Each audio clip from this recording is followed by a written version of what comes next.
It's late October. For weeks, the object known as 3I Atlas has been hidden behind the Sun, out of sight beyond the range of continuous observation. Now, as it slowly re-emerges, the first fresh images have arrived. They don't show the chaotic, trailing tail of a typical comet. They show something quiet, geometric, a nearly circular, sharply bounded structure unlike the diffuse signatures normally seen after solar conjunction. At the same time, a formal 2-month observing campaign has been activated by the International Asteroid Warning Network. The stated goal: refine astrometric solutions, improve trajectory accuracy, and collect multispectral data. This would already be unusual, but it's the timing that deepens the silence.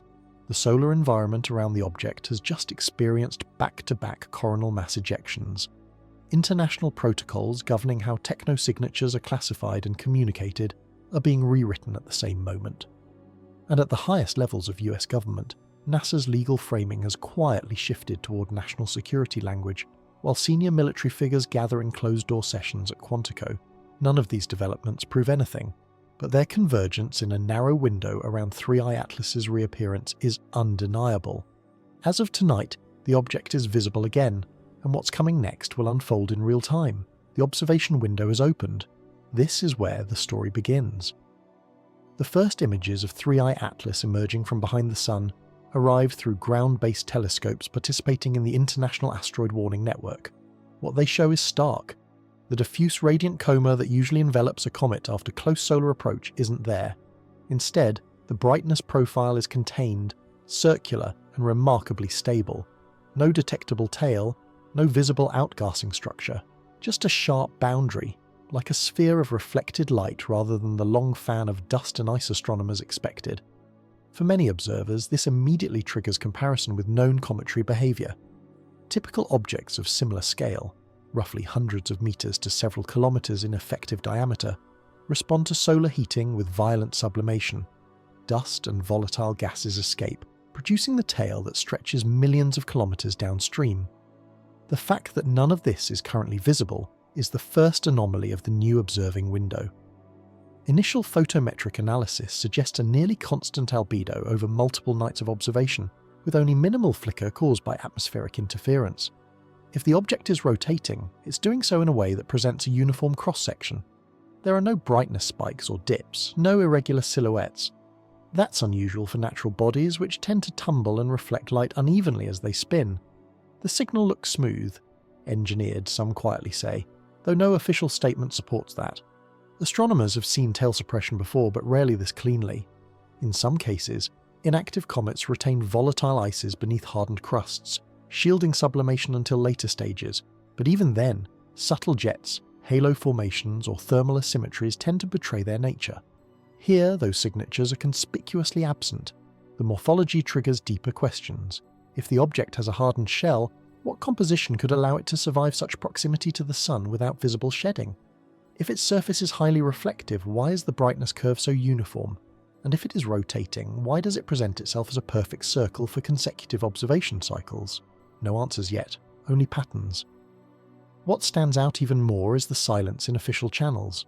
Statements from NASA describe the geometry as unusual but not unprecedented. They emphasize that not all comets display classic tails at all times, but this phrasing is measured, precise, avoiding any implication of anomaly, while acknowledging that the images are not what the models predicted. Meanwhile, independent observatories report identical results. From Hawaii to Chile, from Australia to Italy, the geometry holds, no tail, no outgassing, just a smooth sphere of reflected light drifting against the background stars. And this detail matters because morphology isn't cosmetic. It defines how the object moves, how its mass is estimated, how its thermal environment interacts with the solar wind. If the surface is resisting ablation, then non-gravitational forces, the subtle jets that typically alter comet trajectories, may be absent, which means the calculated orbit may hold with uncanny precision. This is where the narrative shifts. A shape like this doesn't just raise aesthetic questions, it alters orbital expectations, it reduces modelling noise, it tightens the error bars, it creates something rare in celestial mechanics: silence in the data. That silence is the anomaly. The revised technosignature framework being quietly circulated through SETI, IAA, and affiliated defense and space agencies broadens the category dramatically. Under the new structure, a technosignature is no longer confined to transmission. It can include anomalous stability, geometric precision, trajectory irregularities inconsistent with natural forces, or non-random modulation of reflectivity. This is not speculation. It's codified language, and it's language that lands directly on the case of 3I Atlas. The object currently displays several behaviors that, while not definitive evidence of artificiality, meet threshold conditions for a candidate detection under these new definitions. Chief among them, its tailless morphology, its unusually circular photometric profile, and the fact that no measurable non-gravitational forces are acting on it, despite recent solar activity. This doesn't mean anyone is claiming it's artificial, but it does mean that under the expanded criteria it qualifies for elevated scrutiny. This kind of shift matters because it changes the trigger point. In the old model, something like 3I Atlas wouldn't have been considered anything more than a curious comet. In the new model, it enters a grey zone, a non-transmitting anomaly that still falls under structured observation and reporting protocols reserved for potential signals. One of the most important elements in these revisions is the introduction of tiered classification. Tier 1 covers conventional anomalies, objects with curious features that may have natural explanations but warrant deeper study. Tier 2 applies to persistent anomalies that survive multiple observation windows and resist simple natural modelling. Tier 3 is reserved for anomalies that display behaviours or properties suggesting agency, trajectory control, energy emissions, or deliberate modulation. 3I Atlas currently fits cleanly in Tier 2, and that alone is enough to explain why IAWN issued an extended observing campaign, why tracking priority elevated so quietly, and why communication protocols shifted toward controlled silence. This tiered structure is designed to buy time to analyse without sensationalising, time to coordinate before narratives fracture across national and media boundaries. Because in the modern world, information doesn't just spread, it explodes, and contact, real or mistaken, can trigger political chain reactions faster than data can be verified. The shift also reflects lessons learned from previous interstellar encounters. Oumuamua was the first time global networks collided with something that didn't behave quite as expected. It was faint, fast, and ambiguous. Interpretations fractured almost instantly, from natural explanations to engineered probe theories. The speed of speculation outpaced the speed of data, and the result was chaos, conflicting narratives, incomplete modelling, and decades of lingering debate. With 3I Atlas, those lessons are being applied in real time.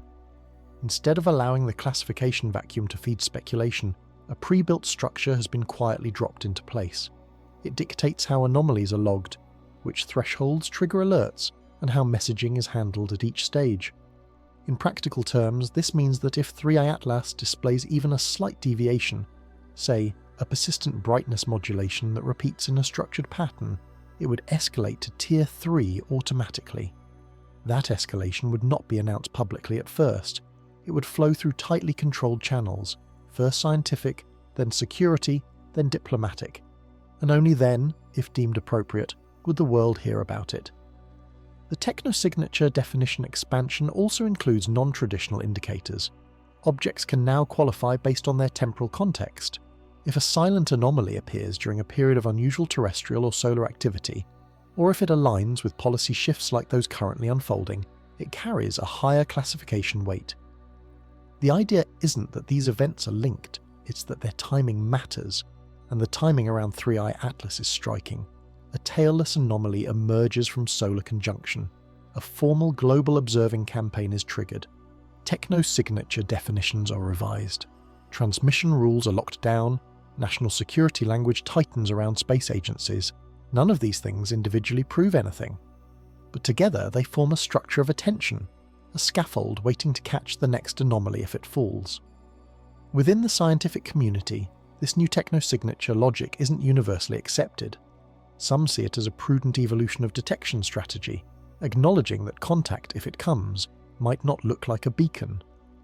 Others fear it risks overclassifying natural events, creating false alarms that erode public trust. But either way, the change is here.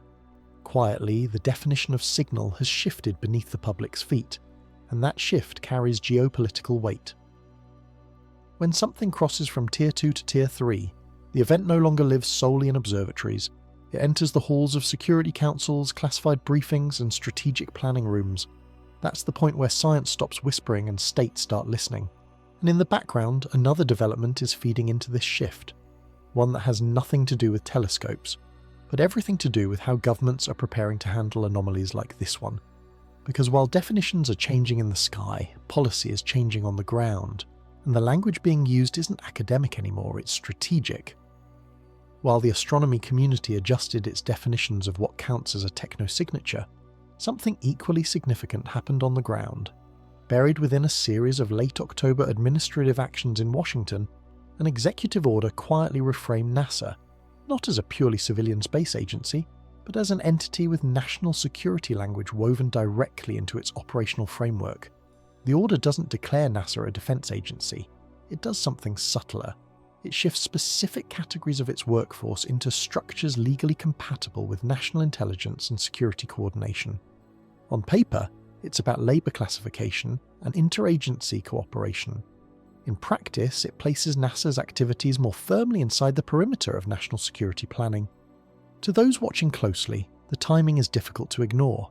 The language change lands almost precisely as 3I Atlas becomes visible again, as CMEs flare through its orbital corridor, and as post-detection protocols are rewritten. For the general public, these events are separate, but inside policy circles, timing carries weight. When a space agency's legal framework tightens just as an interstellar anomaly dominates high-level observation schedules, people notice. Policy observers describe this as preemptive hardening. It's a way to ensure that, if any event tied to an extraterrestrial anomaly ever escalates, even slightly, control over information, coordination, and communication won't be fragmented between civilian agencies. It will already be threaded through classified networks. This strategy isn't unprecedented. In the early 2000s, similar legal maneuvers were made around terrestrial threat monitoring, subtle bureaucratic steps that transformed how agencies could cooperate without public debate. Now, that same pattern is appearing in space infrastructure. The language doesn't say contact, it doesn't even say threat, it says operational integration, and that integration has real-world effects. When NASA shifts under security-compatible language, its ability to control data flow expands. It can invoke national security exemptions to withhold or delay certain observational data without requiring immediate public release. This doesn't mean anything is being hidden. It means that a legal structure is now in place to manage the unknown, before the unknown even arrives. For analysts, this creates an unmistakable signal. The object may not be the story, but it is the trigger. A silent, stable, interstellar anomaly is enough to set entire bureaucratic mechanisms in motion, shaping how future information might be handled. Not because anyone has proof of intent or artificiality, but because preparation now is safer than improvisation later. The executive order also unlocks deeper coordination with military and intelligence assets. That means, for the first time, NASA could operate seamlessly with surveillance infrastructure traditionally reserved for national defense. Radar arrays, orbital surveillance, signal intelligence platforms, and rapid response frameworks could be aligned without passing through multiple legal firewalls. For observers outside this system, the effect is subtle. Public statements remain calm, repetitive, and precise. 3I Atlas is being observed. It poses no threat. There's no evidence of anything unusual beyond geometry. But behind those neutral phrases, the machinery is shifting, reorganizing itself into a posture that is far less academic and far more strategic. Critics warn that this type of institutional tightening can lead to reduced transparency in future discoveries. If something truly anomalous were detected during the observation window, the path to public release would now run through a more complex chain of review. Supporters argue that's precisely the point, to prevent confusion, panic, or fragmented narratives. Either way, the policy undercurrent is real. NASA is no longer standing alone at the edge of the unknown. It's moving closer to the center of a security lattice, built not for what's happening, but for what might happen. And it isn't the only signal of this shift. Just as these legal realignments were being finalized, another event took place far from telescopes and observatories, a high-level, invitation-only gathering at a single secure location, its timing matches everything else. Just as the legal language around NASA tightened, another event unfolded, not in an observatory, not at a space policy forum, but behind secured doors at Marine Corps Base Quantico. According to multiple publicly logged travel schedules and quiet confirmations from defense journalists, a closed, high-level gathering of military leadership was held on the same week that the IAWN observation campaign for 3I Atlas went active. The meeting itself was not announced as being related to space or astronomy. Officially, it fell under the broad umbrella of strategic coordination. But the guest list raised eyebrows. Not just generals and admirals, but senior figures with direct ties to aerospace surveillance, early warning systems, and interagency response planning. Several of those present have served as liaisons between national defense structures and civil space agencies, a rare configuration that appears only during sensitive windows. The timing alone does not prove connection. But timing matters.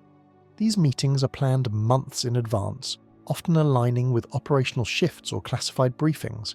The fact that it coincides with the first clean observational period of an anomalous interstellar object is not something the analytical community overlooks.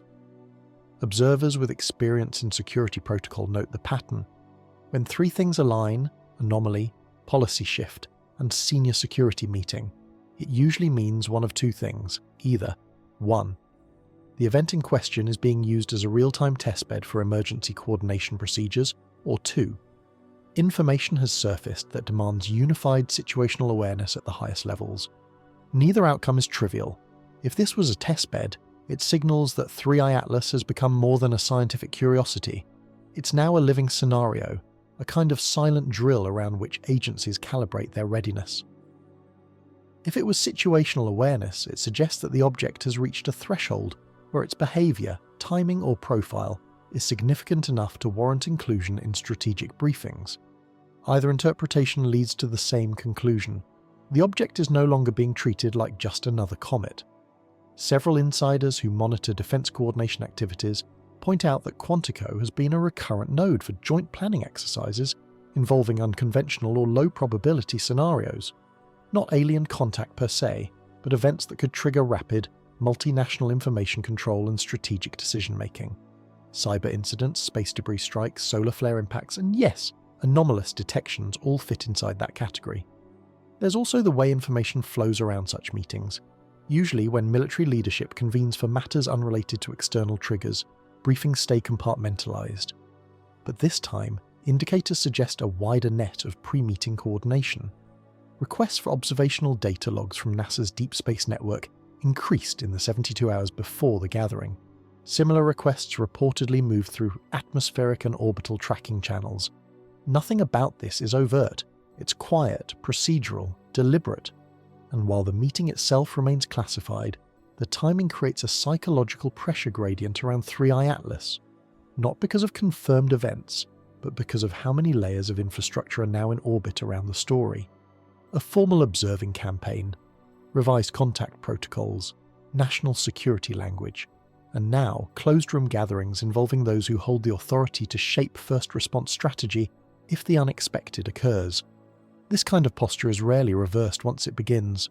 Once an object is treated as a strategic variable, it remains under close watch, often long after the scientific community has moved on, and the consequences extend far beyond astronomy.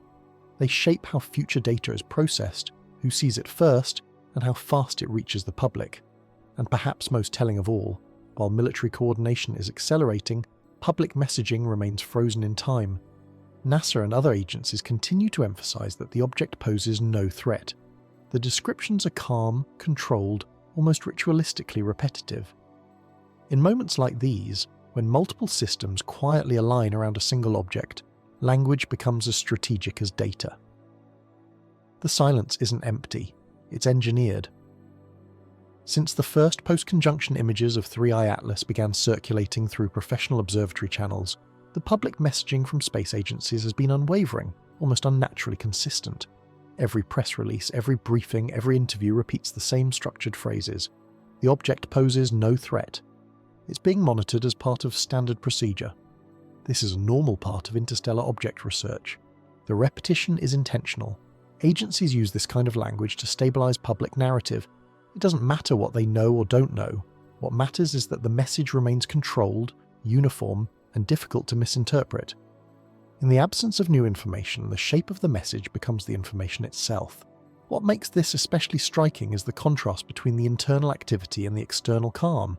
Behind closed doors, post-detection protocols are being rewritten, defense networks are syncing their tracking, legal frameworks are tightening around NASA, and senior military officials are gathering at Quantico. But publicly, the message is frozen in a single loop.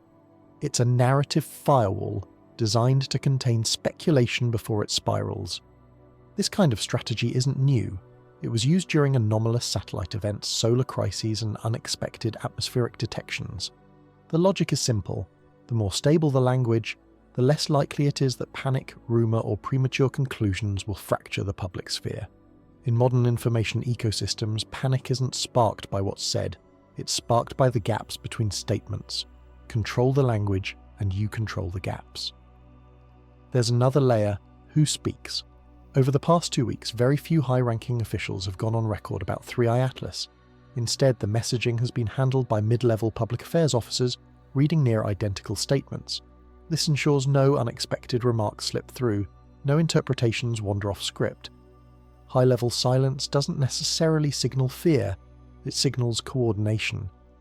Meanwhile, independent observatories and amateur astronomers are watching a very different story unfold through their lenses.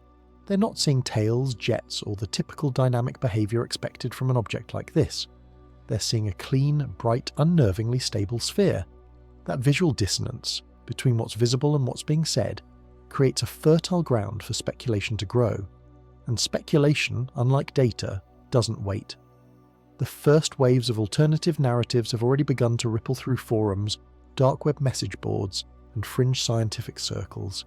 Some claim the silence is proof of concealment, others claim the shape is engineered, others still believe this is an early-stage drill for coordinated disclosure.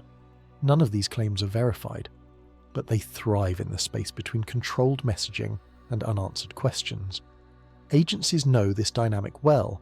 Once speculation reaches a certain velocity, it becomes impossible to stop. That's why narrative control isn't about stopping rumours, it's about slowing their acceleration. A steady, minimal, repetitive public message is like a low ceiling. It keeps the fire contained. There's also a diplomatic dimension. When an anomaly crosses into Tier 2 classification under the new techno-signature definitions, statements from one country can ripple internationally in hours. Any slip, any speculative remark, can trigger reactions across scientific and strategic communities. Uniform language prevents this. It ensures that the first story the world hears is the same story, no matter where it's told. But controlled messaging has a cost. The quieter official channels become, the louder the informal ones grow.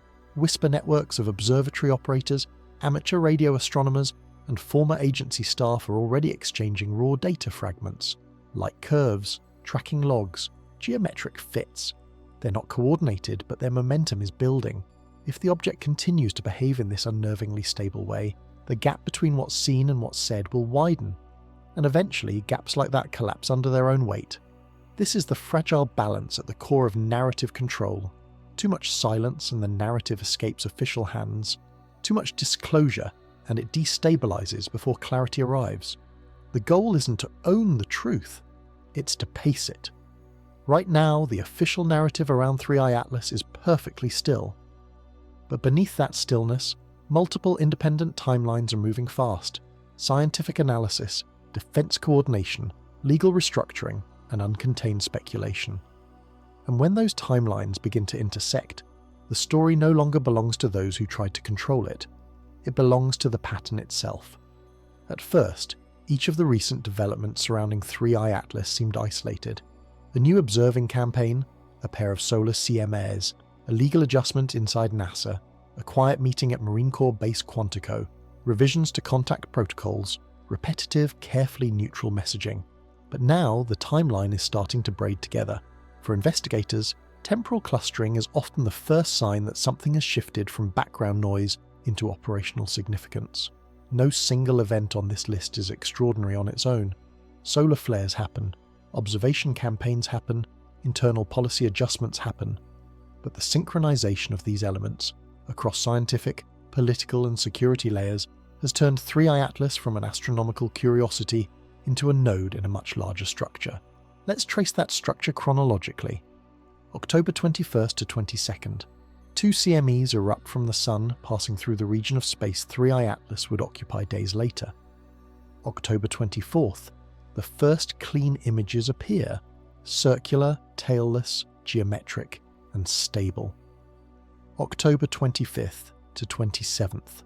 Post-detection protocols are updated internationally, broadening what qualifies as a techno-signature and tightening control of outbound transmissions. October 28th. An executive order reframes NASA's legal language, enabling closer security integration. October 29th. Senior defense figures gather at Quantico. October 30th onward. Public messaging locks into uniform no-threat language, while observatories quietly increase their coverage. This isn't a chain of evidence, it's a timeline of behaviour. And behaviour, especially at the institutional level, often tells its own story. Inside analytical circles, this clustering is being described with a single phrase, pattern crosslink. It refers to the point at which multiple, seemingly unrelated events align closely enough in time and operational scope to suggest a shared pivot. The pivot doesn't have to be dramatic. It can be subtle, a quiet shift in posture, a tightening of networks, a silent redistribution of attention. 3i Atlas appears to be that pivot. This is how these structures usually form, not with loud announcements or sudden revelations, but with a gradual concentration of procedural gravity around one event.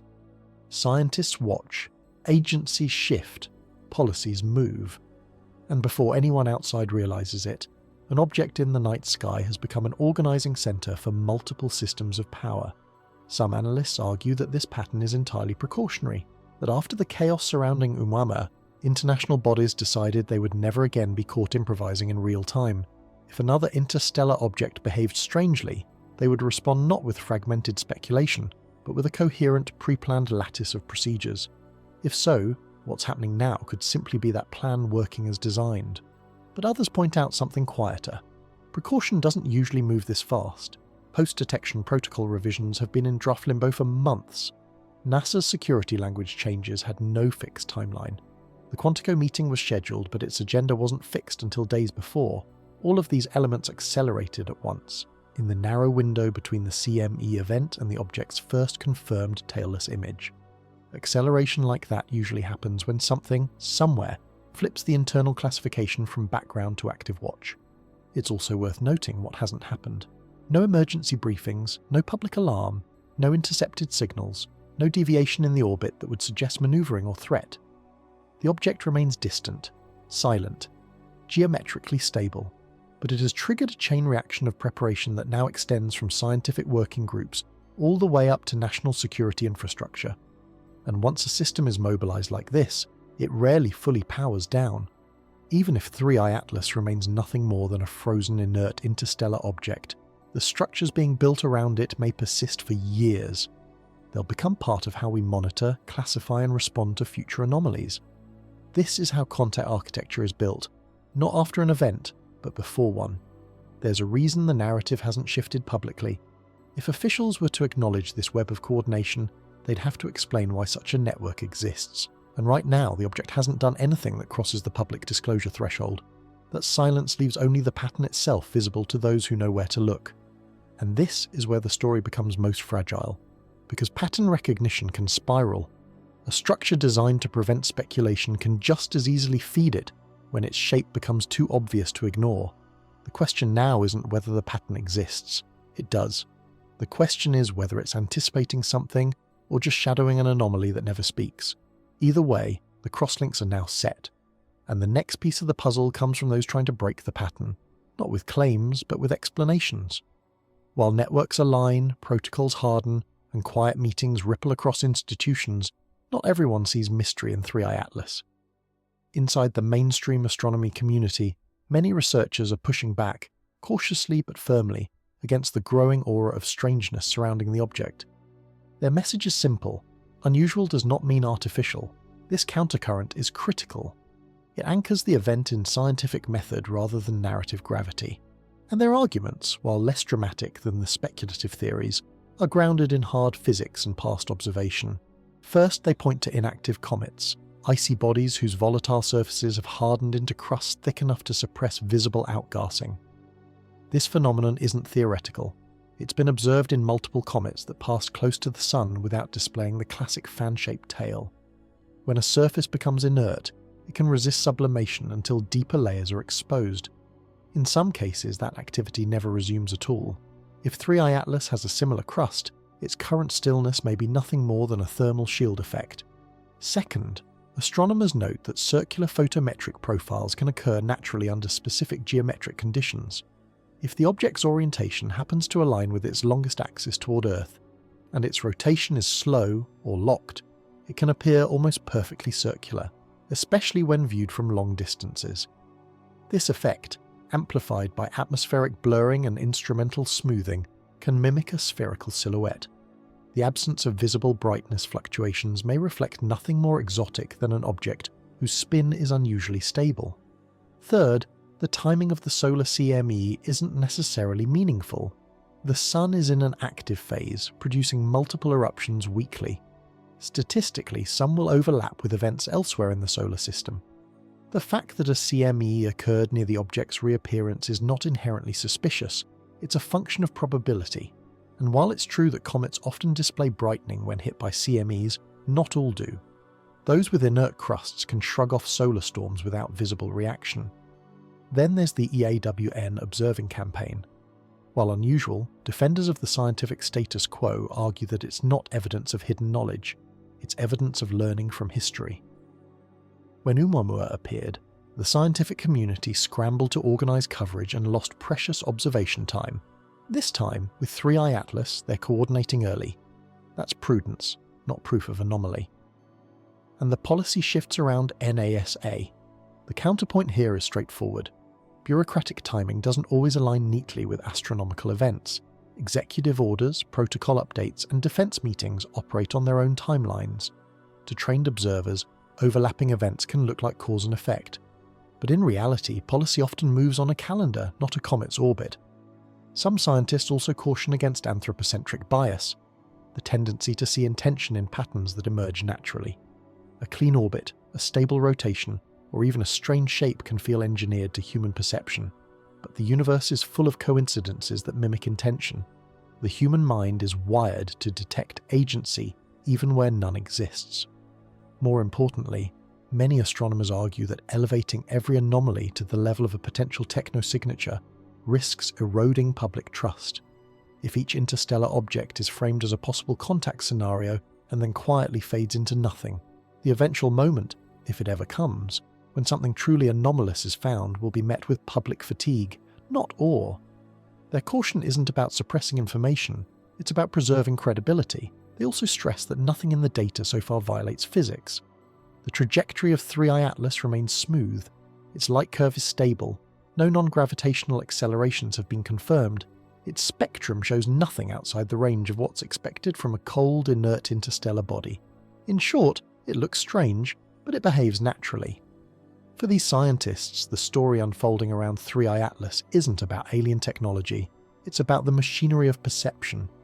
They see how defense networks, policy frameworks, and narrative control can assemble around a single object, simply because it sits at the intersection of science, security, and mystery. From their point of view, 3I Atlas isn't a beacon. It's a mirror reflecting how civilization responds to uncertainty, and their arguments carry weight. Many of them were present for the confusion surrounding Oumuamua. They remember how theories spun wildly ahead of data. They remember how expectations inflated far beyond what telescopes could actually confirm. Their goal now is to prevent the same cycle from repeating, but even as these voices push back, the machine around 3I Atlas keeps moving. They can explain its geometry, they can contextualize the CMEs, they can dismiss the timing as coincidence, but they cannot stop the fact that multiple institutions are behaving as though something rare is happening. That tension between rational explanation and strategic escalation is the quiet pressure point at the heart of this story. And while the scientists speak, something else is growing. Not an official order, not a public statement, just a quiet, ambient silence that spreads across communication networks. Silence isn't always declared. Sometimes it spreads on its own, seeping through the gaps between official statements, internal memos, and the quiet stalling of data streams. That's what's happening now. No agency has announced a blackout. No directive has ordered silence. But as 3i Atlas drifts through its newly opened observational window, the information flow has slowed to a crawl. This is what analysts call strategic silence, not a wall, a fog. In the first days after the object re-emerged from behind the sun, small bursts of photometric data appeared from amateur observatories around the world. They were messy, inconsistent, but they were public. Since then, the cadence has shifted. The same observatories now report scheduling conflicts. Telescope allocations have tightened. Data sharing channels are still open, but responses are delayed. Questions get redirected. Official updates are reduced to the barest technical minimum. It's not censorship, it's choreography. Strategic silence tends to arise when multiple institutions align their posture without coordinating their language. NASA, ESA, IAWN, defense networks, and SETI groups are not reading from the same script, but they don't have to. When they reach a shared unspoken conclusion that the stakes have changed, they begin to slow down everything that isn't essential. It's not about what they're hiding, it's about what they're not willing to say yet. Researchers working with open networks have noticed a subtle pattern. The lag between raw data acquisition and public posting has increased dramatically. In some cases, what used to take hours now takes days. Those delays don't change the facts of 3i Atlas, but they shape how fast the outside world can react to them. If something unexpected happens, a brightness spike, a geometric anomaly, a coarse deviation, it will now pass through more filters before it reaches anyone outside the network. This silence also carries weight inside the community. In private channels, astronomers describe the shift as a pressure front. It's not overt, no one is forbidding speech, but everyone senses the invisible contour. What's shared, how it's shared, and when suddenly matters more. An object that once lived in open observation has moved into a zone where information behaves differently. And it isn't just scientists feeling the silence. Amateur radio astronomers, deep sky observers, even public access telescope networks are reporting quiet refusals and rescheduled access windows. Certain high-value instruments that were previously available for independent study are now fully booked or simply unavailable for maintenance. It's not unusual during active campaigns, but it's unusually synchronized this time. Some of this is clearly procedural. A Tier 2 classification under the revised technosignature framework automatically places an object under heightened coordination. When that happens, telescope time gets centralized. Data gets standardized. External access narrows. None of this proves anomaly, but it creates an atmosphere of withheld breath, a sense that something more is being prepared. Within this fog, narratives evolve in the dark. Forums whisper about back-channel signals, about hidden images, about encrypted briefings. None of that is confirmed. But in the absence of fast, open data, speculation fills the space like static. This is precisely why strategic silence is so powerful. It doesn't have to control information to shape its trajectory. It only has to slow it. In an age where information usually races ahead of fact, slowing the flow becomes a quiet kind of power. Agencies don't have to declare anything. They just wait, and let the weight of the unknown grow on its own. For seasoned observers of defense and space coordination, this kind of silence is familiar. It appeared in the aftermath of unexpected satellite breakups. It surrounded anomalous detections in deep space telemetry. It lingered over the first ambiguous observations of Oumuamua. Each time the silence didn't prove a thing, but it always meant the stakes had risen. That's where 3i Atlas stands now, a shape in the dark. No tail, no signal, no deviation, just the slow tightening of invisible threads around it. And at the edge of that tightening net lies another truth. Silence doesn't stay still forever. Eventually it breaks, either with contact or with explanation. But before that happens, the shape of the silence itself begins to resemble a pre-contact posture. The silence isn't empty anymore. It has a structure now, subtle, invisible, but undeniably there. The observational networks are aligned, transmission channels are locked, the legal framework is in place. and the world's major space and security agencies are operating as if something could happen, not because they know it will, because the infrastructure of response has already snapped into shape. This is the phase analysts call pre-contact tension.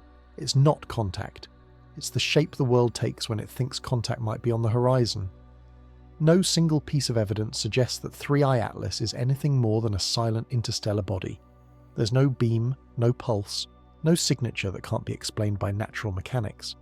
But every element around it, from narrative control to protocol revision to delayed data streams, now mirrors the structures designed to contain a technosignature event. This tension has a rhythm. It's felt most sharply by the people closest to the data. Observatory technicians, analysts, SETI researchers, they live inside a narrowing corridor where every silence, every delayed update, every coded phrase in a briefing carries weight. Some describe it as a pressurized quiet. Not fear, not certainty, just the sense that they're standing on the edge of something, not necessarily extraordinary, but consequential. This posture didn't emerge out of nowhere. It's the direct descendant of the lessons from Oumuamua. Back then, the world had no coordinated playbook. Observations were fragmented, narratives fractured, and by the time the object slipped away, certainty was impossible. The new protocol web is built to ensure that if anything like that happens again, the story doesn't get away from those holding the instruments. And it shows. The SETI/ISUS A framework now in effect dictates a carefully choreographed escalation ladder. 1. Detection layer. Anomaly is logged internally. Data flows through verified scientific channels. No public statement. 2. Verification layer. Multiple independent sensors confirm or contradict the anomaly. Silence is maintained. 3. Coordination layer. If the anomaly persists, classified liaison channels open between scientific and defense infrastructures. 4. Messaging layer. Only after multi-agency review is the narrative allowed to surface. Controlled, pre-cleared, uniform. This entire ladder is already live, even if nothing unusual has been detected yet. That's the defining feature of pre-contact tension. The infrastructure moves first, long before the signal, as if reality might be about to catch up. And then there's the psychological component. Once a structure like this is in place, every tiny irregularity gets amplified. A minor brightness fluctuation becomes a potential rotation modulation. A timing delay becomes coordinated silence. A CME overlap becomes alignment. It's not that these interpretations are wrong, but when tension builds, everything becomes signal. This psychological gradient extends beyond scientists. Within diplomatic circles, quiet conversations are happening. Unofficial back channels have opened between national science agencies, not to share conclusions, but to align expectations. No one wants to be the first to overreact, or the last to respond. This kind of synchronization is invisible to the public, but unmistakable to those inside it. At the same time, SETI working groups have entered what they describe as low-bandwidth listening mode. It's not about transmitting, it's about waiting. Watching for small, structured deviations in the background noise around the object's trajectory. The posture is neither active nor passive, it's anticipatory. It's in moments like these that even silence begins to sound loud. The most telling detail isn't in the sky, it's in the tempo of the people observing it. When analysts stop treating an anomaly as just data and start treating it as a possible event horizon, their routines shift. Reports become tighter, language becomes measured, movement becomes deliberate. That's what's happening now. The crucial thing to remember is that this tension doesn't imply that 3I Atlas is anything other than a natural object. What it reveals is how much infrastructure, power and coordination now stands ready in case it's not. The world has built a net, not around proof, but around the possibility of it. And nets like these, once cast, don't vanish overnight. They linger, waiting. The next phase, whether anything happens or not, is inevitable. The world has opened its eyes and it won't close them until the window does. The story has reached its quiet apex. 3. iAtlas now floats in an open observational window, fully visible to telescopes around the world. For weeks, infrastructure has been coiling around it, observing campaigns, revised protocols, security alignments, controlled messaging, and deliberate silence. Yet the object itself remains unchanged, still. cold, circular, a motionless question hanging against a black sky. This is the paradox at the heart of pre-contact tension. The world is preparing for something that may never happen. All the complexity, the protocols, the monitoring, the classification tiers, now rests on the behavior of a single body moving through the solar system on a predictable trajectory. But geometry isn't the only thing that changed when the object came back into view. The solar environment around it is shifting too, and the timing is difficult to ignore. The next anomaly began days before the first image was released, and it started with the Sun itself. 3 days before the first post-conjunction images of 3I Atlas arrived, the Sun released a pair of coronal mass ejections.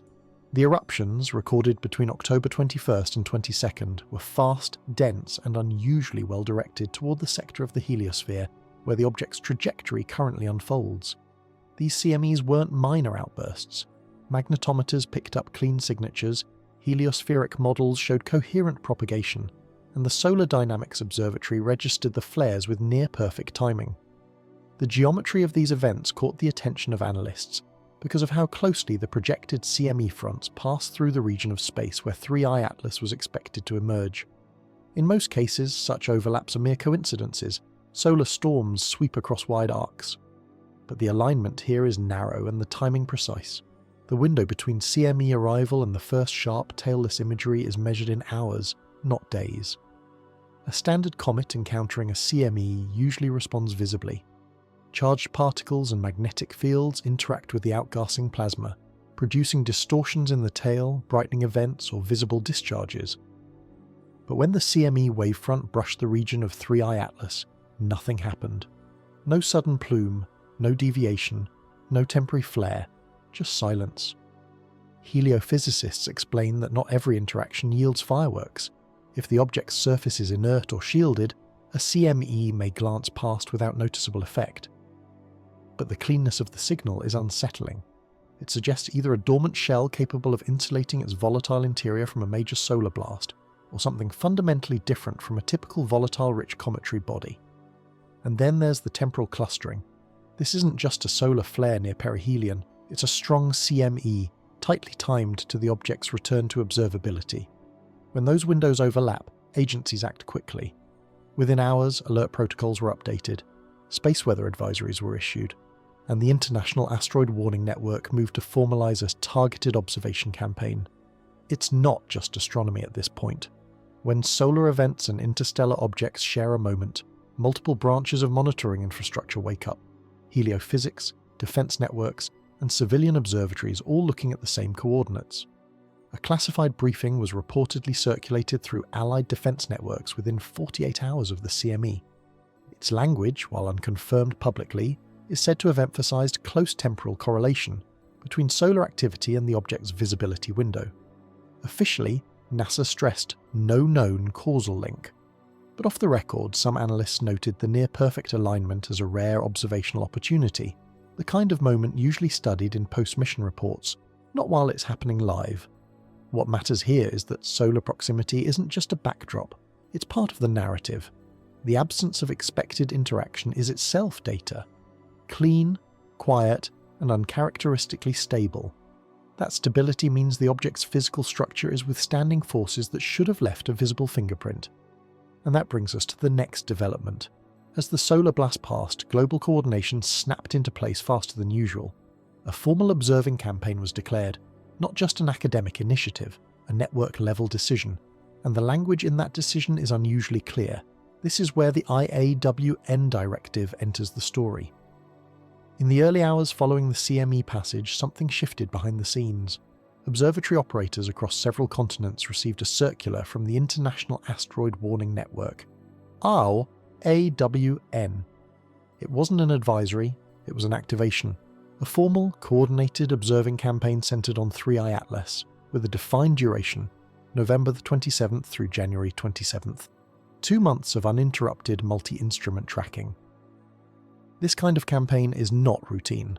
IAWN typically issues alerts or requests for additional coverage when orbital uncertainties are high, when an object's path brushes near critical zones, or when behavior diverges from expected models. But an interstellar object like 3I Atlas, with its clean orbit and unusually stable signature, doesn't fit the usual triggers. And yet, the language in the circular was unambiguous. Continuous astrometric and spectroscopic data collection recommended for all participating stations. Objective: refine orbit determination, detect non-gravitational acceleration, and characterize surface activity, or lack thereof. The observation campaign is officially live. The most powerful telescopes on Earth are watching it nightly. Deep Space Network antennas are pointed at its coordinates. Algorithms trained to detect structured patterns in background noise are listening in absolute stillness.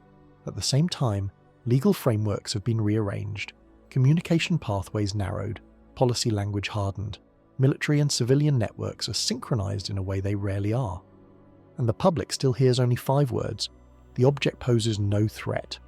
This is what an open sky moment looks like. Not spectacle, not revelation, just quiet vigilance. In these windows, history doesn't unfold in headlines. It unfolds in small data streams, in the shift of a light curve, in the first subtle rotation pattern, in the faint deviation that may or may not appear. Every night of this campaign will feed the machinery beneath the surface. If the object remains inert, this structure will eventually dissolve back into routine. The protocols will be filed away as a drill, the silence will loosen, the story will fade. But if anything changes, if there's even a whisper of structured behaviour, everything that's been built in the shadows will surge into motion. Protocols won't need to be invented, they're already in place. The response will not be improvised, it will be executed. For the scientists inside this net, this is the most fragile phase. The nights are long, the data sparse, and the stakes undefined. Most know nothing extraordinary will happen, but still they keep their eyes on the sky, because sometimes history doesn't announce itself. It emerges slowly, like a shape becoming clear in the dark, and so the world waits. Not in fear, not in certainty, but in measured quiet. Above that quiet, the object drifts on, a tailless traveller from another star, silent, unbothered by the structures it has wakened below. Whatever happens next, contact, silence, or nothing at all, this moment will be remembered not for what 3i Atlas did, but for what the world became while it watched. Every great turning point begins in silence, not in the roar of discovery, but in the tension that precedes it. 3i Atlas is not speaking, not signalling, not deviating, and yet, without a single confirmed anomaly, it has already reshaped the world's posture toward the unknown. This object arrived as a line in an orbital catalogue, but its geometry, the sharp, circular stillness, appeared just as protocols shifted, just as defense networks synchronized, just as political language tightened. None of those changes prove anything, but together they reveal something profound. The machinery of contact is already here. It doesn't need a signal to wake. It just needs a reason. This waiting window is more than an astronomical event. It's a live rehearsal for how civilization will respond when something truly unexplainable crosses its sky. Every legal clause, every security briefing, every whispered conversation between observatories is part of that response. Whether the object remains inert or reveals something no one expects, this moment will not vanish. It will echo forward, shaping the next anomaly, and the next after that. As the nights stretch on, the world stands beneath an open sky, watching something that doesn't watch back. The quiet isn't passive anymore. It's intentional. It's preparation. It's the sound of a species on the brink of its own readiness. If history ever marks the first whisper of contact, it may not point to a signal at all. It may point to this silence. The window is open, the eyes are steady. And somewhere far above that silence, 3i Atlas moves on. Behind that technical phrasing lies an unmistakable tone. This object now sits at the centre of an international watch structure. Dozens of telescopes will sweep across its coordinates in carefully scheduled rotations. Ground-based optical arrays, radar assets, and even select space-based instruments will be aligned to create a continuous flow of positional and photometric data. When IAID Guillen issues this kind of call, it's like a global eye-opening, slow, coordinated, deliberate. The timeline itself is revealing. The campaign begins just after the object reaches a stable observational angle from Earth, once solar glare no longer obstructs the field of view. 2 months is a long time in celestial monitoring. For comparison, most short-duration tracking campaigns for near-Earth objects last a few days to a few weeks. This isn't just a check-in, it's sustained surveillance, and there's more beneath the surface. While IAWN is technically a scientific consortium, it functions as an early warning bridge between space agencies, defense structures, and research institutions. When its campaigns extend beyond the norm, it usually means other channels are already active in parallel. Signals don't need to be loud to be clear. Internal memos referenced by observatory staff suggest specific interest in 3 key data streams. 1. Astrometric drift, ultra-precise tracking of position against background stars to detect any unexplained acceleration or course correction. 2.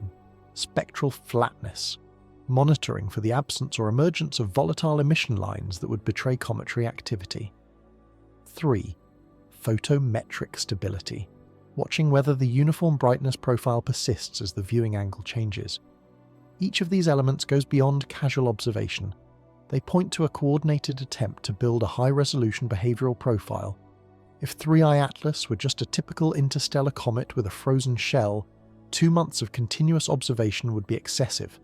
If, however, the goal is to detect faint signatures of something more, perhaps a controlled rotation, a stable albedo pattern, or evidence of engineered structure, this level of coverage starts to make sense. The timing of the directive also intersects with another quiet but notable shift: communication silence. While many campaigns are publicly announced, this one emerged in a far more restrained way. No major press conference, no early fanfare, just a technical circular to observatories and affiliated monitoring stations. Public statements were sparse and measured, carefully stripped of interpretive language. That absence of narrative framing lets the facts speak louder or stay silent longer. The way such campaigns operate is important. IAWN isn't a military network, but its data often flows into defense infrastructure in real time. Tracking interstellar bodies isn't just about science, it's about early warning and planetary defense modeling. An object of this scale, moving with such precision, draws attention not only from astronomers, but from agencies tasked with monitoring potential strategic unknowns in near-Earth space. The directive also includes language rarely seen outside special cases, continuous correlation with non-astronomical monitoring platforms recommended. That phrase has weight. It implies coordination with systems not normally part of comet tracking, potentially radar surveillance networks, optical sensors designed for missile detection, or classified infrared assets.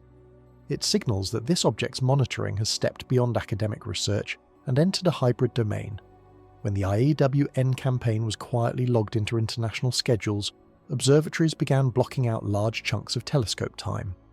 These are valuable windows, often scheduled months in advance, but 3I Atlas pushed other projects aside. Even radio arrays not typically dedicated to cometary monitoring reserve time. It's rare for a single object to dominate global observing bandwidth like this. Meanwhile, the orbital parameters released to participating stations show something else. The object's projected path remains astonishingly clean. No significant non-gravitational perturbations are currently modelled, no irregularities in light curve behaviour. But paradoxically, it's that very absence of irregularity that's drawing so much scrutiny. Some analysts have described it as the quietest signal ever to cause this much noise, and they're right. If 3I Atlas continues to show geometric stability, unchanging brightness, and a perfect track through the solar system, the scientific implications are enormous, because natural bodies, even frozen inert ones, rarely behave with this kind of sustained uniformity over long intervals. Within the professional astronomy community, 2 camps are forming quietly. The first attributes the object's behaviour to a crusted-over volatile body, a comet sealed beneath a non-porous surface layer. They argue the lack of tail, the silence during CME impact, and the flat light curve can be explained by timing. Eventually, they say, activity may emerge. The second camp isn't making claims of artificiality, but they are pressing for precision. They point out that interstellar objects are rare and often anomalous. When something doesn't behave like a typical comet, the burden shifts to collecting as much unbroken data as possible, before it vanishes again into the dark. Outside the scientific sphere, other institutions are watching closely for different reasons. Interstellar objects are potential carriers of both data and risk. from planetary defense perspectives to communications protocols. A clean, stable object approaching the inner solar system always draws more eyes than are publicly acknowledged. As the observing network was locked in, a second layer of developments began to move in parallel. While telescopes prepared to stare at the object, other agencies turned their attention to something less visible but arguably more consequential: how humanity would respond if a technosignature, or anything that looks like one, emerged during the campaign. Because at the exact same time this directive was finalised, another group began updating something entirely different: the post-detection protocols that govern how the world would handle evidence of contact. And those protocols aren't being revised quietly by accident. They're being rewritten during the very same window that 3i Atlas is returning to full visibility. This is where technical observation crosses paths with global communication strategy. This is where the SETI and IAA framework enters the narrative. When IAWN's campaign went live, the ripple effect wasn't limited to astronomy. Within 48 hours, several tracking and alert systems, some civilian, others less visible, began quietly shifting their operational posture. None of this was announced. No single event marked the change. Instead, a subtle pattern of actions emerged across multiple institutions, all pointing toward one conclusion: 3i Atlas had just moved higher on the global monitoring priority list. This kind of shift doesn't mean alarm. It means something more controlled and deliberate. It means the object has crossed a certain threshold in internal classification systems. When something from interstellar space exhibits unexpected stability, especially after passing close to the Sun, it gets more than scientific curiosity. It gets strategic attention. Several automated sky surveys, normally running broad sweep patterns, reallocated tracking time specifically to the coordinates where 3i Atlas was projected to move in the weeks ahead. Infrared satellites typically focused on terrestrial monitoring extended their scan intervals slightly. Even defense early warning systems tuned for high-velocity inbound trajectories flagged the object for passive monitoring. Nothing about this is unusual for large near-Earth objects, but for something not on a collision path, this level of coordination stands out. In such cases, the shift usually begins with orbital certainty. The absence of tail activity means fewer unpredictable forces, which in turn means a cleaner trajectory, and clean trajectories can be modelled with remarkable precision. Analysts know where this object will be at any given hour over the next months. That kind of predictability is useful for coordinated observation campaigns, and also for entities tasked with evaluating potential unknowns in Earth's orbital neighbourhood. While NASA maintains public messaging emphasising that 3i Atlas poses no threat, internal bulletins circulate differently. They focus on tracking density, coverage overlap, and radar window allocation. They treat the object less like a distant comet, and more like something that must be mapped with precision at every stage of its solar passage. One of the more telling indicators came from the Deep Space Network scheduling sheets. Small but deliberate blocks of time were carved out weeks in advance. The DSN rarely allocates time for passive tracking of interstellar objects unless there's a very specific reason. It's a signal, subtle but unmistakable. Observers inside several astronomical institutions also report an unusual level of synchronization between scientific and defense-oriented monitoring. Normally, these domains run in parallel but separate lanes. Here, the handoffs are seamless. Positional updates are being funneled almost in real time, allowing multiple sensors to lock onto the object with extraordinary efficiency. This type of coordination has precedent, most notably with prior interstellar objects, but the timing and intensity are amplified. Behind the technical logistics lies a strategic logic: information compression. The cleaner the object's signature, the less noise there is in the data, and the easier it becomes to detect deviations if they ever occur. If 3i Atlas were to change course, even by a fraction of a degree, multiple systems would detect it almost simultaneously. This isn't just astronomical curiosity, it's layered monitoring designed to ensure no movement goes unnoticed. Another quiet but telling shift involves what's not being said. Normally, early tracking phases of celestial objects spark waves of public data releases, charts, amateur telescope captures, and daily orbital updates. But this time, the cadence of open updates is slower. The precision ephemerids exist, but they're being released in staged intervals. It's not a blackout, but a controlled drip, enough to satisfy public science. not enough to reveal the full density of the tracking network. For analysts watching these patterns, the silence is louder than any public briefing. A 2-month observation campaign, overlapping with heightened network alignment, creates a rare observational corridor. It's a moment when the object is being watched more closely than most near-Earth asteroids ever are. And yet, the message to the public remains muted, clinical, and repetitive. There is no threat. It's a comet. It's being observed as part of standard procedure, but standard procedure rarely mobilizes this many eyes at once. The defense sector's interest doesn't necessarily imply danger. It often implies caution, especially when an object defies expected physical behavior. 3. iAtlas isn't accelerating, outgassing, or deviating. It's holding position in a nearly stable way, and when something doesn't behave like it should, organizations responsible for early warning quietly pay closer attention. There's another layer beneath this operational movement. In parallel to the tracking escalation, documents tied to signal detection protocols began surfacing in restricted academic circles. SETI and IA committees were preparing revisions, not in reaction to 3 iAtlas officially, but timed so precisely with the campaign that many noticed the overlap. This is where the story begins to shift away from pure observation and into preemptive preparation. Because while telescopes track the object, committees are rewriting the rules about what happens if something starts transmitting back.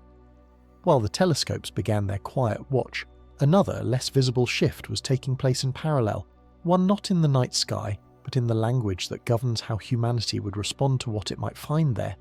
In late October, several working groups tied to the International Academy of Astronautics and the Search for Extraterrestrial Intelligence Institute initiated a new round of updates to the world's post-detection protocols. The timing was precise. These revisions entered circulation at the same time the IAWN observing campaign for 3 Atlas was activated. Post-detection protocols are not new. They are the agreed-upon frameworks used by scientific institutions, governments, and international agencies to decide what happens if an unambiguous techno-signature, a sign of technology from beyond Earth, is detected. They cover who gets informed, how information is verified, and how the world speaks with one voice. Most of the time, these documents gather dust. They're updated slowly in measured, almost ceremonial cycles. But this time, something was different. The language inside these drafts, according to individuals familiar with the process, was tightened. Key sections were rephrased to expand the definition of what counts as a techno-signature, a shift that changes what would trigger the global alert process. Previously, signals had to fit narrow parameters, structured radio transmissions, clearly non-natural laser pulses, or repeating beacons. Under the new framework, a broader range of anomalies, persistent geometric structures, controlled rotation patterns, unaccounted for orbital corrections, could qualify as candidate signals requiring international coordination. That means a silent, stable object like 3 Atlas, if it were ever to exhibit a deviation interpreted as intentional rather than natural, would now fall under a more formal, faster response structure. At the same time, revisions also restricted who could send outbound transmissions in response. Under previous language, research institutions had some leeway to transmit messages or pings in coordination with national authorities. The updated text reportedly clamps that down. It emphasizes controlled response, centralized authority, and the prohibition of ad hoc messaging without international consensus. In simple terms, if something answers, or even looks like it might, no single actor can speak back alone. These kinds of revisions don't happen randomly. They require months of groundwork, legal coordination, and security review, which is why the timing, landing during 3 iAtlas's post-conjunction reappearance, has raised quiet eyebrows in observatory halls and among policy watchers. It doesn't mean the two events are causally linked, but it does mean multiple systems are aligning in real time around a shared window of heightened attention. The revised protocols also reflect a more layered classification system. Instead of a binary signal/no signal approach, new language introduces graduated levels of techno-signature significance. Minor anomalies can now be logged, tracked, and flagged without sparking public disclosure. Only when specific thresholds are crossed does the information move outward toward broader channels. This design isn't about hiding discoveries, it's about controlling narrative velocity. In a world wired for instant global reaction, the structure of silence matters as much as the structure of speech. These changes mirror another subtle shift. For decades, SETI was treated largely as an academic pursuit, not a strategic one. But in recent years, and now, very clearly in this moment, those lines are blurring. International space policy is increasingly intertwined with national security. Anomalies, no matter how faint, no longer exist only in research papers.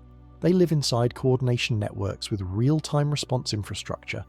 Analysts describe this as a quiet modernization of the contact architecture, the legal and procedural backbone of what humanity would do if something out there truly did respond. And it isn't just scientists involved. According to publicly accessible meeting logs and partial reports, representatives from intelligence, defense, and space policy bodies are sitting alongside astronomers and signal analysts during this revision cycle. That convergence of disciplines is intentional. It means that future detections won't unfold solely in observatories. They'll unfold through classified channels, diplomatic corridors, and public statements crafted to contain panic. This all happens as 3I Atlas sits silently at the edge of solar monitoring fields, reflecting light with geometric precision, showing no tail, no erratic spin, no deviation. It may be nothing more than a dormant icy body. But if it isn't, if it's something that demands a response, these protocol shifts ensure that response will not be improvised. It will be managed. The irony is stark. For decades, the world assumed contact would come as a sudden, blinding moment. A beacon, a signal, a message from the stars. But reality is quieter. Contact, if it comes, may arrive as a bureaucratic alignment, a slow tightening of rules, definitions, and channels. And in that silence, power accumulates. All of this creates a new layer over the scientific story unfolding in the sky. While telescopes gather data, entire institutions are preparing for a scenario they can neither confirm nor deny. And just beneath that layer, another shift is taking place. A restriction not just on what can be said to the stars, but on who can speak at all. There's a phrase buried deep in the newly updated post-detection protocols, one that most people will never see outside of specialized working groups. It reads, "No independent transmission shall be initiated in response to a candidate technosignature without coordinated authorization through designated international channels." On paper, it's just a line. In practice, it's a fundamental shift in how humanity talks, or doesn't talk, to whatever might be listening. Until now, the so-called post-detection era was defined mostly by theory. If a signal came in, there were general principles for how to respond, but no binding control. A university with access to a high-gain antenna could, in theory, transmit a message. An amateur array could try. A small nation-state could act alone. Not anymore. Under the new structure, outbound communication is no longer a free decision. It's an authorized act, requiring sign-off from a small number of designated entities tied to major spacefaring powers and international coordination bodies. In effect, the world has agreed, quietly, without fanfare, that if something looks like contact, only a select few can answer. To understand why, you have to look at what's changed in the world since the old versions of these protocols were drafted. For decades, the assumption was that technosignatures would arrive as clear, unambiguous signals, an obvious transmission from an intelligence. But after years of studying ambiguous data sets, the reality is different. Most anomalies don't come with messages.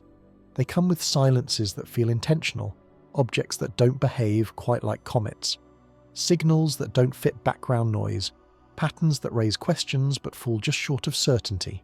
And 3I Atlas sits exactly in that grey zone, not signalling, not behaving like a conventional object, just present, just still. The protocol shift is about control. If one actor breaks that silence and transmits a message, intentionally or accidentally, they might trigger something the rest of the world isn't ready for. Even if the object is inert, the symbolic weight of a single, unauthorized transmission could ignite a geopolitical storm on Earth.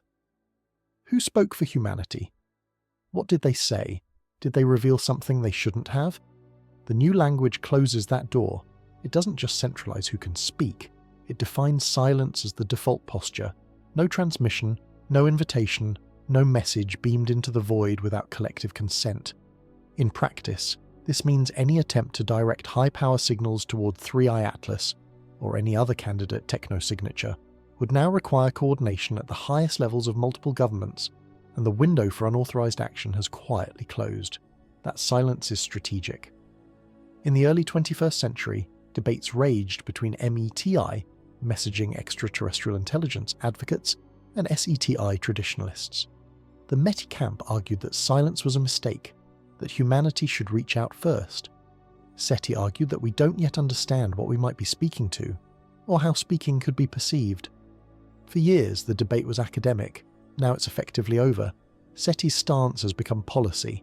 This isn't happening in isolation. In recent weeks, classified briefings have reportedly circulated through Allied defense networks emphasizing the potential ambiguity of contact events. The language is cautious, deliberate. It doesn't predict contact. It outlines what happens if something unexpected occurs during the 3i Atlas observing window: an anomalous rotation, a structured signal, an unexplained course shift. If anything crosses that line, no one is allowed to respond unilaterally. To some, this is prudent coordination. To others, it's a quiet consolidation of authority, a recognition that contact, if it ever comes, won't be handled by scientists alone. It will be handled by a small, controlled structure, designed to keep the first words humanity speaks from being chaotic. Another layer of this silence is the technological lockdown. High-gain transmission capabilities are now increasingly monitored. Frequencies capable of long-range directed communication are logged, tracked, and, if necessary, restricted during sensitive windows.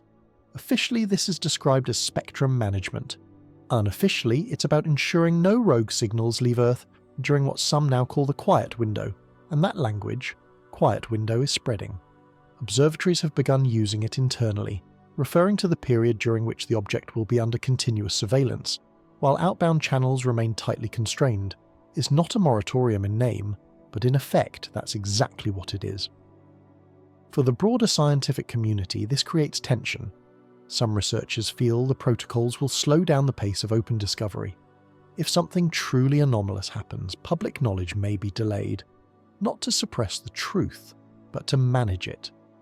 Others quietly support the structure, acknowledging that humanity's first interaction with another intelligence, if it ever comes, must not be fragmented. This posture of silence doesn't just affect how the world speaks outward, it also affects how data flows inward. Observatories tied into the network now receive their briefings with clear language. Any anomalous findings must be reported up the chain before they can be publicly released. This isn't unprecedented, it mirrors procedures for other sensitive astronomical phenomena, but the tone this time is different. It's measured and firm. 3i Atlas hasn't transmitted anything. There's no signal, no beacon, no voice in the dark, but the world has already decided how it will, or won't, respond if that ever changes. It's a decision made not in panic, but in quiet, methodical preparation. And beneath the silence, another layer is emerging, the redefinition of what counts as a signal in the first place. If 3i Atlas doesn't have to speak to trigger a global response, then what exactly are we listening for? For decades, the concept of a technosignature was simple, an unmistakable sign of intelligent activity, a structured narrowband radio signal, a repeating beacon, a mathematical sequence unlikely to arise from nature. In other words, a message. But those definitions belong to an era when humanity still imagined contact as a clear, cinematic moment, a single ping from the stars. That era is over.